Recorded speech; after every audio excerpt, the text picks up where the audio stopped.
আল্লাহ রাব্বুল আলামিন বলছেন সূরা কামার 52-53 আয়াত, ওয়া কুল্লু শাইইন ফাআলুহু ফিজ জুবুর।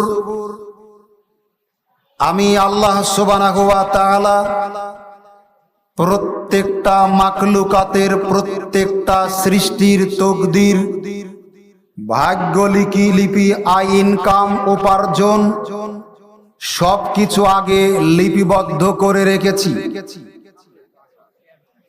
আবু হুরায়রা রাদিয়াল্লাহু তাআলা আনহু বলেন, রাসূলুল্লাহ সাল্লাল্লাহু আলাইহি ওয়াসাল্লাম বলেছেন,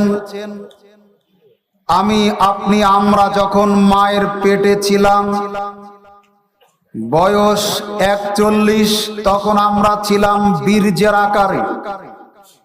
দ্বিতীয় 40 রক্তপিণ্ডে, তৃতীয় 40 গোস্তে পিণ্ডে, 120 দিন যখন বয়স, তখন আল্লাহ মায়ের পেটে একজন ফেরেশতা প্রেরণ করেন, আর তাকে বলা হয়, ফেরেশতা তুমি লেখো।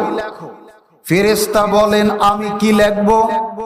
আল্লাহ পাক বলেন, লেখো আজালাহু, আমার এই বান্দা বান্দির আয়ু, কত বছর সে বাঁচবে। আর কি লিখব? লেখো আমালাহু, এই ব্যক্তির আমল, বেঁচে থাকা পর্যন্ত যা যা করবে। আর কি লিখব? রিজকাহু, এই বান্দা বান্দির রিজিক, বেঁচে থাকাকালীন কত মেট্রিক টন চাল, ডাল, গম, আলু, চিনি, কত হাজার বিড়ি, সিগারেট, জর্দা, গুল খাবে, এটা লেখো। 4 আও শাইদুন আও শাকিউন, লেখো আমার এই বান্দা ভালো হবে না খারাপ হবে, এটাও লেখো। আমাদের তকদিরে এই 4টি বিষয়।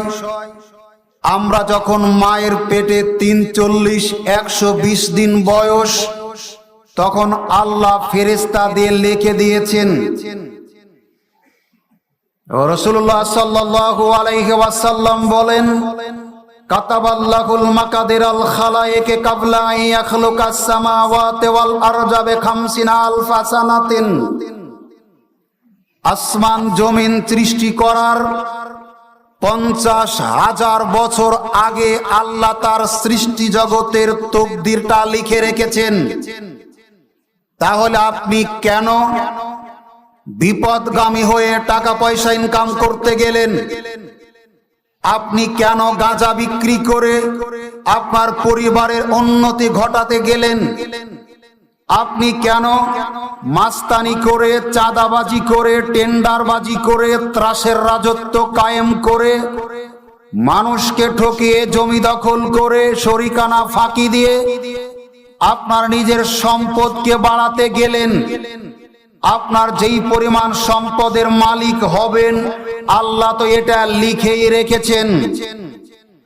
তথাপিও তিনি আপনার কিছু কর্মের মাধ্যম দিয়ে যেই পরিমাণ তকদিরে রিজিক, জীবিকা লেখা আছে, এই জীবিকাতে, এই রিজিকে, এই রুজিতে আল্লাহ সমৃদ্ধি দান করবেন, বারাকা দান করবেন।